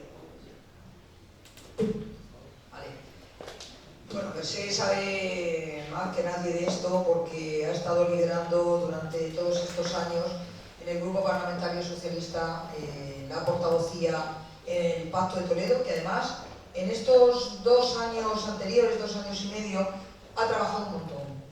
Ha sido 2 años muy intensos de reuniones, montones de reuniones de la mesa de portavoces, donde han pasado por allí montones de expertos, porque el Pacto de Toledo, que se creó, como bien decía Mercé, en el año 95, las recomendaciones del Pacto de Toledo tienen que ser renovadas cada X años. Concretamente, las últimas recomendaciones se aprobaron en enero del año 2011 y había que haberlas renovado a los 5 años, en enero del 2016. ¿Qué pasa? Que recordáis que hubo una legislatura que fue, pues, un poquito más larga que la número 13, pero no mucho más, que fue la número 11, cuando hubo elecciones del 20 de diciembre del año 2015. Bien, pues en enero del 2016 habría que haber renovado las recomendaciones del Pacto de Toledo, pero como fue una legislatura muy corta, que llegó, bueno, volvió a haber elecciones el 26 de junio del año 2016, pues no hubo lugar. No hubo lugar a que el Congreso de los Diputados, el Pacto de Toledo solo funciona en el Congreso. Están representados todos los grupos parlamentarios. Que quiero que sepáis que el gobierno no forma parte de ese Pacto de Toledo. Si bien es verdad que normalmente el director general o la directora general que lleva los temas de ordenación jurídica de la Seguridad Social, a petición de la presidencia del Pacto de Toledo, suele ir a las reuniones, pues también para dar la opinión jurídica y técnica desde el punto de vista de lo que es la administración de la Seguridad Social de nuestro país. Bien, pues después de haber trabajado más de 2 años para llegar a un acuerdo en el Pacto de Toledo y renovar las recomendaciones, 20 y tantas, Mercé, si no recuerdo mal, porque se había incluido 23, porque eran 21, pero se ha incluido una sobre jóvenes y otra también sobre economía digital. Así que un poco también, pues para ver, porque ya no, el futuro del trabajo que ya es presente, ¿no? Así que también se ha incluido esta. Bueno, pues descarriló en el último momento, el día 19 de febrero, en este caso fue Yolanda Díaz de Podemos, no me importa, no lo podemos decir porque es público y notorio, pero ya lo saben, digo, se ha dicho en medios de comunicación. Está grabado ya. Sí, Yolanda Díaz de Podemos, pues Podemos había pactado nosotros habíamos pactado con todos los grupos, de que iban a apoyar las recomendaciones, algunos iban a hacer algún voto particular, que eso forma parte de lo normal, y entonces Podemos había quedado que iba a apoyar las recomendaciones con 2 o 3 votos particulares, pues que la edad de jubilación siga siendo para todo el mundo a los 65 años, no dar ni un euro, no desgravar ni un solo euro los planes privados de pensiones. Bueno, eran 2 o 3 cosas que querían ellos, pues vale, genial, pues hacer un voto particular sin problema. Y llegó el día de cierre, estaban todas las recomendaciones redactadas, todo el mundo de acuerdo, y Podemos empezó a poner problemas allí, Unidas Podemos, y PP y Ciudadanos con gran alborozo se sumaron al descarrilamiento del Pacto de Toledo. Esta es la verdad. Igual que con Unidas Podemos, hay que decir en la verdad que cosas que pactamos con ellos para los presupuestos del 19, que no se pudieron sacar adelante los presupuestos del 19, pero se han sacado adelante en reales decretos leyes, que lo llevábamos ambos grupos en nuestros programas electorales. Lo hemos dicho antes, la subida del salario mínimo, llegamos a un acuerdo de que fuese el 22,3%, el subsidio de mayores de 52, etc. O sea, que ha habido algunas cosas que hemos hecho en acuerdo con Podemos, ¿vale? Con Unidas Podemos. O sea, que hay que, el presidente además siempre lo recuerda, es más, da las gracias a Pablo Iglesias y a Unidas Podemos por haber apoyado estas iniciativas que pactamos, luego haberlas apoyado o bien en la Diputación Permanente del Congreso o bien en el Pleno del Congreso. Entonces, bueno, pues como os digo, descarrila el Pacto de Toledo, también descarrila la mesa de diálogo social en materia de pensiones a los 2 o 3 días, porque como no había habido un acuerdo en el Pacto de Toledo, pues tampoco hubo un acuerdo en la mesa de diálogo social. Mira, últimamente hay grupos políticos e incluso organizaciones o asociaciones ciudadanas, coordinadoras de pensionistas, plataformas, tal, que están cuestionando el Pacto de Toledo. Porque dicen que no sirve para nada. Claro, no sirve para nada si lo dinamitamos. Si nos dedicamos a hacerle descarrilar, pues no sirve para nada. Pero no me digáis que no merece la pena que haya un pacto donde participen, que haya un consenso político máximo en algo tan importante como uno de los pilares del Estado del Bienestar, que es el sistema público de pensiones. ¿Qué ha tenido pasado? Que tiene presente y tenemos que hablar con el futuro, como decía Mercé. Claro, y es fundamental que mantengamos la metodología de trabajo. Si ha dado buen resultado de aquí para atrás el Pacto de Toledo y la Mesa de Diálogo Social, si las leyes que se aprueban con acuerdo en el Pacto de Toledo, con acuerdo en la Mesa de Diálogo Social y con un acuerdo importante en el Congreso y en el Senado, son leyes que tienen tendencia a durar en el tiempo. Por ejemplo, la reforma de pensiones del año 2011, que fue discutida por algunos, pero al final COE, CEPIME, UGT, comisiones obreras la apoyaron. En el Pacto de Toledo hubo un apoyo cuasi unánime.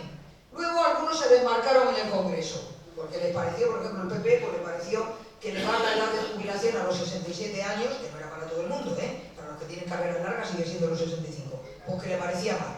Luego resulta que le parecía poco. Pero bueno, da lo mismo, estaba en la oposición y le parecía mal, y votó en contra. Pero esa ley del año 2011, quitando algunos aspectos que derogó el PP para endurecerlos, como la jubilación anticipada, por ejemplo, el PP derogó algún aspecto o no dejó que entrase en vigor, más bien, para endurecerlo. Pero el resto de la ley sigue surtiendo efectos. Pero la ley unilateral que aprobó el Partido Popular en el año 2013, pasando del Pacto de Toledo, yo tuve el honor de ser ponente de esa ley por el PSOE, porque la compañera Isabel López Ichamosa, que era mi portavoz, yo era la portavoz adjunta del Pacto de Toledo en la 10ª legislatura, fue operada y estaba en posoperatorio, así que me cedió los tractos y fui yo la portavoz en esa ley. Bueno, aquello fue un trágala total. O sea, pasó el PP de la Mesa de Diálogo Social, de UGT, de comisiones, de la COE-CEPIME, pasó del Consejo Económico y Social, que hizo un informe demoledor, pasó olímpicamente, pasó del Pacto de Toledo y aprobó unilateralmente esa ley. ¿Y qué tuvo que hacer? El año pasado, mirad, una ley que deviene socialmente insostenible porque impuso prácticamente una congelación de las pensiones, la subida del 0,25%, cuando una ley es socialmente insostenible y las personas afectadas se lanzan a la calle. Las marchas el año pasado, coincidieron con el 1 de octubre del 17. UGT, comisiones obreras, marchas a Madrid. Luego un documento que presentó el PSOE el 8 de enero apostando por la defensa del sistema público de pensiones. Empezamos a salir los partidos políticos a la calle. ¿Qué hizo el PP para aprobar el presupuesto del 18? Tuvo que llegar a un acuerdo con Ciudadanos y con el PNV para volver a subir las pensiones por encima del 0,25%, el índice de revalorización. Y el factor de sostenibilidad, que era reducir la pensión desde el origen en función de la esperanza de vida que entrara en vigor el 1 de enero de este año, ¿qué tuvo que hacer? Posponerlo hasta el 2023. Es decir, ellos mismos vieron que era una ley que es socialmente insostenible, deviene políticamente insostenible. Y estamos hablando de una masa crítica de 10 millones de personas en este país. Porque aunque hay 8 millones, no llegan a 9 millones de pensionistas, los que están en autónomo, régimen general, agrario, del mar, etc. Pero si sumamos los 650.000 de clases pasivas, que también lo de la subida o no subida les afecta, y los 450.000 de pensiones no contributivas, que también les afecta la subida o no subida, pues son más de 10 millones de personas. A ver qué partido político aguanta el tirón de tocarle las narices a 10 millones de personas, además a las cuales les has puesto el copago farmacéutico. Les has obligado a pagar a tocateja más de 400 medicamentos, el famoso medicamentazo. Les has subido el IBI, la contribución urbana, muchos de ellos son propietarios de bienes inmuebles, el IBI, la luz, el gas, que subió un montón. Encima con la crisis, muchos hombres y mujeres pensionistas se tuvieron que hacer cargo de hijos, hijas, nietos y nietas. O sea, en fin, pues ¿qué pasa? Insostenible. ¿Y nosotros qué queremos? Hacer sostenible el sistema desde el punto de vista social. Es decir, garantizar que las pensiones no van a perder poder adquisitivo. Subida de las pensiones según el IPC real de cada año. Inicialmente se sube la cantidad que se prevé que va a subir el IPC el año siguiente, por ejemplo. Este año lo hemos subido por encima del IPC previsto. Se han subido el 1,6 todas y las mínimas el 3%. Las mínimas 3%. Y también se ha terminado de subir un poquito más la de viudedad de mayores, mujeres la mayoría de 65 años que no tienen ningún otro ingreso. Que era una deuda que teníamos pendiente desde el año 2011. Que el PP dio el primer paso y nosotros lo hemos rematado este año. Vía Real Decreto Ley, porque no hemos tenido otra posibilidad. Así que, este año las hemos subido el 1,6 y el 3. Eso significa que como el IPC no está subiendo a esos niveles, se está recuperando poder adquisitivo perdido en los años que el PP prácticamente las congeló. Con el 0,25, que fue el año 14, 15, 16 y 17. Sobre todo en el 17, que subió el IPC bastante, porque en el 14 y en el 15 tuvimos ahí, yo creo que en algunos IPC negativo. Deflación en vez de inflación. Pero vamos, eso por supuesto va en el programa electoral. Y luego hay que hacer un plan a 5 años para quitar el déficit de la seguridad social que tenemos, que es en torno a 17.000 millones de euros. El Partido Popular lo que hizo es, con la reforma laboral, la devaluación salarial, la pérdida de poder de los sindicatos en la negociación colectiva. La devaluación salarial implicó devaluación de cotizaciones. La pensión media iba subiendo y la base media de cotización iba bajando. Claro, en un sistema donde las pensiones fundamentalmente se mantienen con cotizaciones, si tú afectas los salarios, afectas también las cotizaciones, afecta la calidad de vida de las personas activas, pero estás fastidiando también a las personas que están cobrando prestaciones del sistema en general y pensiones en particular, porque estás haciendo que la tesorería entre en déficit. Así que empezó a tirar de la hucha de las pensiones, abrió la hucha de las pensiones, que eran los ahorros que teníamos ahí, y empezó a sacar dinero para pagar las extras de la hucha de las pensiones. En el año 2017, para no agotar totalmente la hucha, que se la encontraron con 67.000 millones de euros, cuando diga alguien que los socialistas dejamos la seguridad social quebrada, por favor, decirle que es mentira. Dejamos un leve déficit, muy poquito déficit, y dejamos 67.000 millones de euros en la hucha de las pensiones, ¿vale? Así que además pensamos guardar para cuando empecemos a jubilarnos las generaciones del baby boom a partir del año 2022-2023. Bueno, pues el PP prácticamente ha acabado con esa hucha 10 años antes de lo previsto. ¿Sabéis cuánto nos encontramos en la hucha? 8.000 millones de euros. 8.000. El año pasado, para no agotar el PP en el 2017 la totalidad de la hucha, empezó a pedir préstamos al Tesoro. La Tesorería General pidiendo préstamos al Tesoro, a la Hacienda Pública.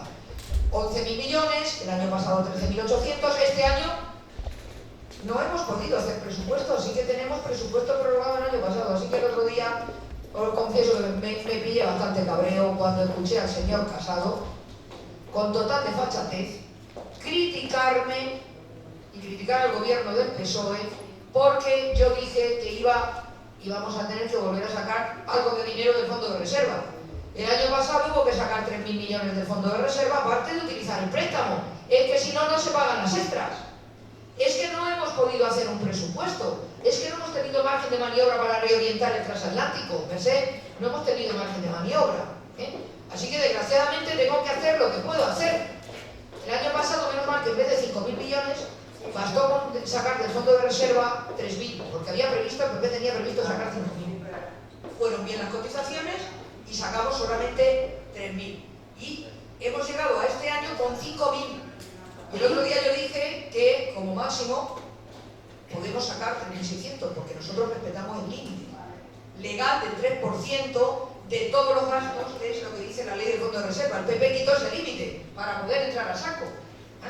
Y hemos tenido que utilizar el préstamo. No nos queda más margen de maniobra, porque la alternativa a eso es horrible, es no pagar la extra. Yo me tendría que ir al exilio. Ya no sé si a Nueva Zelanda, a la Luna o dónde. Claro, o sea, que no os preocupéis que vais a cobrar la extra. Este año, por suerte, como hemos subido la base máxima de cotización, hemos subido la mínima, también se cotizan las cuidadoras no profesionales de la ley de la dependencia. Los mayores de 52 años, que se ha incrementado el número de personas que cobran el subsidio, además se cotiza el SEPE, el Servicio Público Estatal de Empleo, cotiza por el 125% de la base mínima. No por el 100%, sino por el 125%. O sea, es decir, vamos haciendo acopio, hemos cotizado y luego, claro, que vamos a ver, aunque hay una ralentización económica, se sigue creando empleo. Lo que tenemos que luchar es porque sea de más calidad.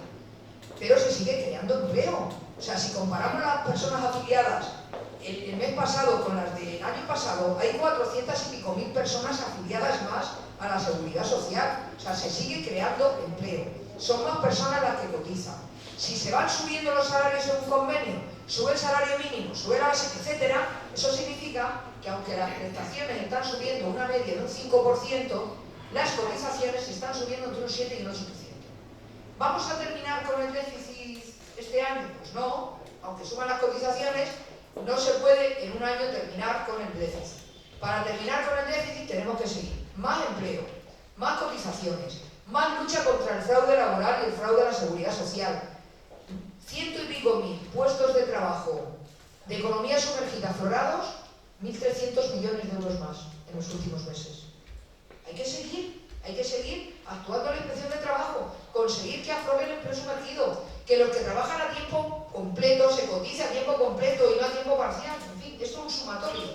Y luego, también tenemos que ir quitándonos gastos económicos.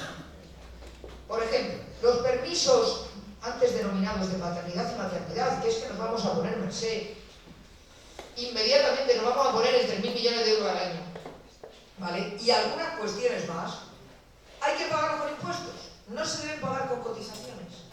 Las cotizaciones, las prestaciones contributivas básicamente se deben pagar con cotizaciones. Lo no contributivo con impuestos. Así que todas las cosas que sean no contributivas hay que pagarlas con impuestos. ¿Para qué? Para poder dejar las cotizaciones, para pagar prestaciones contributivas. Básicamente. Pero también la Ley General de la Seguridad Social, no hay que inventarla por ahora, ya prevé que se puedan complementar las cotizaciones con ingresos impositivos. Mirad, aquí a mí ya nosotros apostamos por el impuesto a las tecnológicas, apostamos por el impuesto a las transacciones financieras. Mirad, hay países que se han inventado impuestos nuevos para completar el pago de las pensiones. Por ejemplo, Francia, en la década de los 90, un impuesto que se llama la contribución social generalizada. Pero hay otros países como Alemania que lo complementan con imposición general. Pues nosotros tendremos que decidir qué queremos hacer. Con imposición general o con impuestos especiales justo para eso. Pero que tenemos que completar con impuestos está claro. Primero, para reorientar el transatlántico de la seguridad social y sanearlo en 5 años. Y luego, porque cuando lo tengamos saneado, nos vamos a empezar a jubilar los del baby boom. Y ahí, ahora mismo que no nos engañen tampoco, no se están incrementando las jubilaciones. Al revés. Este año vamos a terminar con menor número de nuevas jubilaciones que el año pasado. Y está bajando el número de jubilaciones anticipadas. Y la edad media de jubilación real, no la legal, la real, está ya en 64,4 años. Es decir, que se ha ido progresivamente subiendo por el devenir del cumplimiento de la legislación y también porque hay personas que apuestan por permanecer más años en la vida laboral y por no perder dinero pidiendo una jubilación anticipada, porque si tú tienes una jubilación anticipada tienes una reducción un coeficiente reductor que luego ya no recuperas, se está alargando un poquito progresivamente la vida laboral. Luego no me voy a extender en la jubilación activa, etcétera. Necesito que acabemos. Yo quiero decir algo de migraciones, Eso, bueno, es que iba a eso. Tenemos un problema básicamente en Barcelona con la solicitud del permiso de residencia. Las citas previas ya me consta que no te corresponde, que es el Ministerio de Interior, pero sí que quiero saber qué expectativas de futuro tienen las personas migrantes que ya llevan aquí muchos años, que ya tienen raíces, que ya han creado su familia, que se sienten plenamente integrados en Cataluña y que sin embargo continúan sintiendo una discriminación que puede venir de los poderes públicos en ocasiones o incluso de la misma sociedad. Quieren saber el Partido Socialista qué piensa y qué oportunidades les piensa generar a ellos. Hombre, vamos a ver, aunque no sea mi competencia, es de mi incumbencia. Es la primera vez que un ministerio del Gobierno de España lleva la palabra migraciones en su nombre. La primera vez. Pero es verdad que no todo lo que tiene que ver con las migraciones depende del Ministerio de Trabajo, Migraciones y Seguridad Social. Todo lo que tiene que ver con la concesión de la nacionalidad, con los permisos de residencia, con la condición de asilado o refugiado.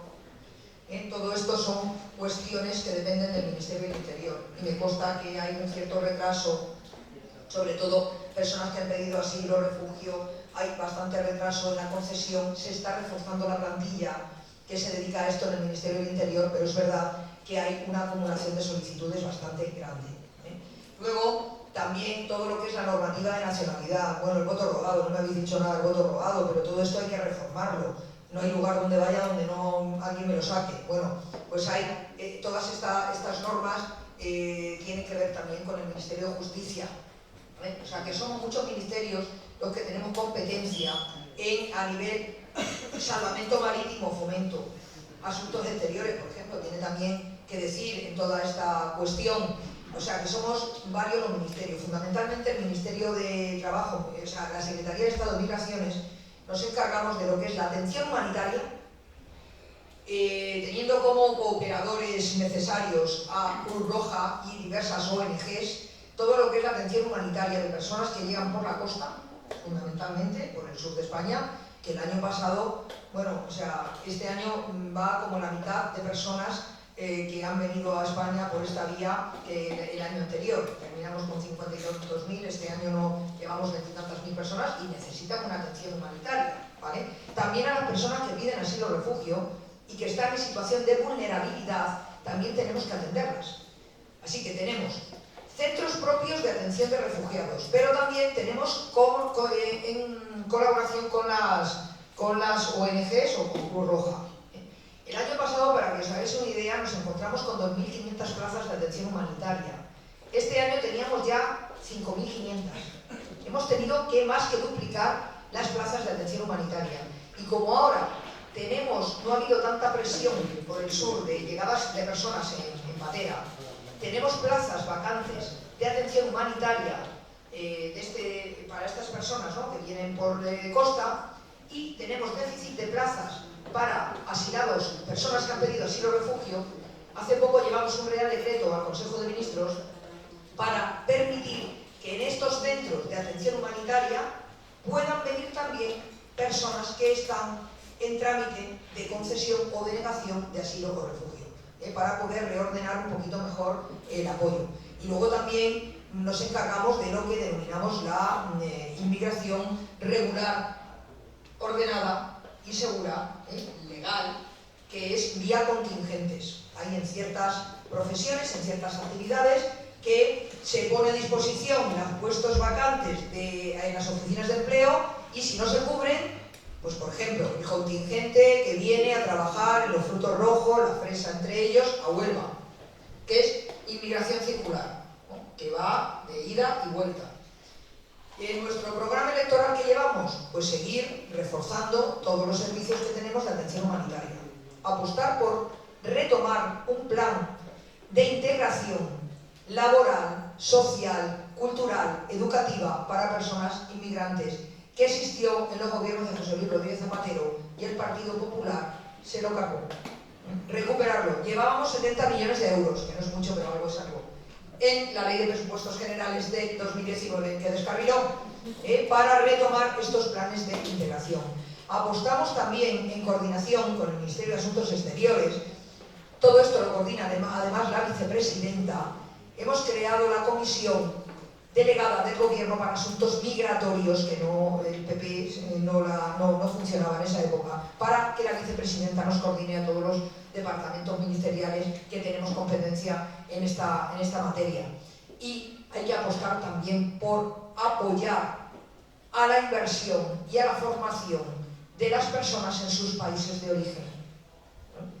Sobre todo para evitar la inmigración económica, porque también hay que apostar por propiciar la paz y no la guerra en los países de origen, porque muchas personas vienen por problemas económicos buscando un trabajo mejor, un trabajo más digno, pero también vienen huyendo de la persecución política, huyendo de la persecución por razón de su opción sexual, huyendo de la guerra, de la miseria en definitiva, no de la enfermedad y de todo junto, ¿no?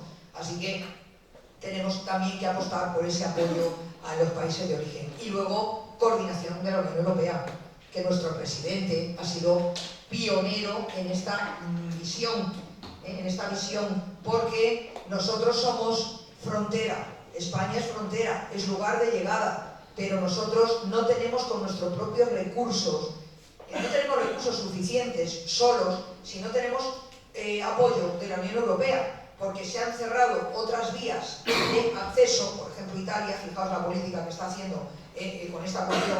Desgraciadamente el mar Mediterráneo, algunos le llaman ya el mare mortum, son muchas las personas que se dejan la vida, la salud y la vida cruzando ese mar, pero España necesita ayuda y necesita que haya una política común europea en materia de asilo, en materia de refugio, en materia de inmigración. Así que todo esto, evidentemente, pues va a nuestro programa electoral. Y también este ministerio se encarga de los emigrantes españoles, que tenemos, como mínimo hay 2,5 millones que están censados en los consulados, ¿no? Tenemos emigrantes, todavía nos quedan niños de la guerra. Este país, España, por eso yo creo que es un país bastante solidario, quitando algunos individuos, sí, que opinan que la sanidad española es solo para los españoles, que el trabajo es solo para los españoles. Yo tuve un debate electoral con el representante de Vox en Guadalajara, porque soy candidata al Congreso de los Diputados por Guadalajara, y estaba genial. Imaginaos yo en 2 minutos decir las medidas que llevamos de pensiones, o de seguridad social, o de sanidad. Yo necesito 2 horas para cada cosa. Pues al ciudadano en cuestión, candidato de Vox, le sobraban los 2 minutos. Cuando se habló de la sanidad, ¿qué propuestas tenía Vox para la sanidad? ¿Sabéis lo que respondió el individuo? La sanidad solo para los españoles. Cuando se habló de qué medidas tenían en materia de fomento del empleo y demás, el empleo solo para los españoles. La educación solo para los españoles. ¿Vale? No lo sé si esa persona, ¿verdad?, tendría alguna vez algún familiar que hubiese tenido que irse al exilio político o al exilio económico. Yo sí. Y esto mismo se lo dije en una de las últimas sesiones de control en el Congreso de los Diputados, se lo dije al señor Espinosa de los Monteros. El señor Espinosa de los Monteros tuvo la poca vergüenza de preguntar a esta humilde miembro del gobierno, diputada también era en esos momentos, que cuánto dinero invierte el gobierno de España en fomentar a las mafias que trafican con seres humanos, con personas. O sea, ¿cuánto? Y entonces le dije que era la pregunta más fácil que había tenido que responder en toda mi vida como ministra. Le dije que 0 euros. Este país no invierte en fomentar las mafias de personas.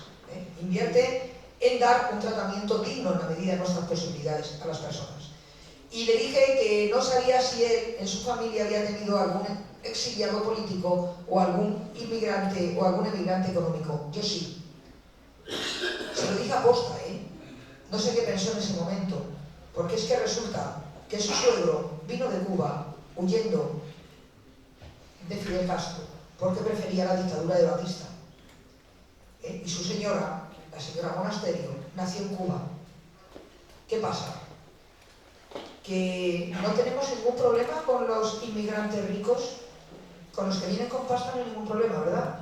¿Qué pasa? Que tenemos problema con las personas que vienen huyendo de la miseria, de la persecución, del hambre. Con eso sí, ¿verdad? Bueno, pues yo en mi familia tengo de todo.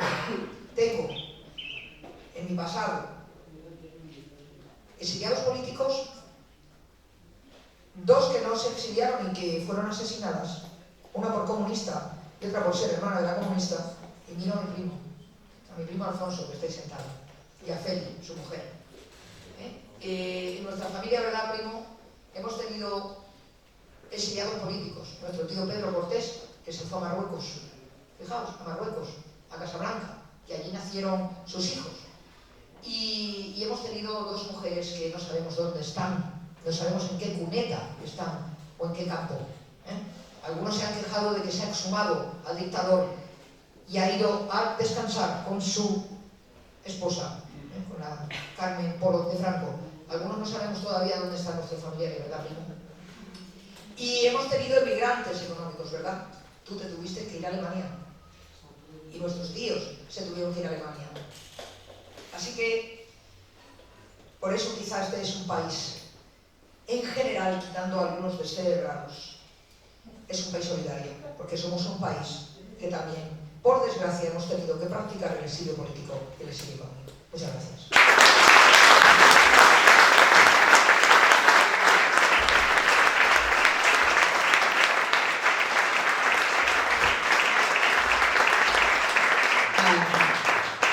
¿Qué decir? Gracias ministra, gracias Magdalena Valerio, ministra de Trabajo, Migraciones y Seguridad Social, gracias Mercè Perea, nuestra diputada al Congreso de los Diputados y la referente del Pacto de Toledo. Gracias a todas y a todos vosotros, gracias a Maribel, gracias a todos los compañeros y compañeras que habéis estado aquí. La verdad es que creo que hemos tenido un privilegio de escuchar a Magdalena. Ella la habéis visto que es una mujer fuerte, con convicciones, con fuerza vital.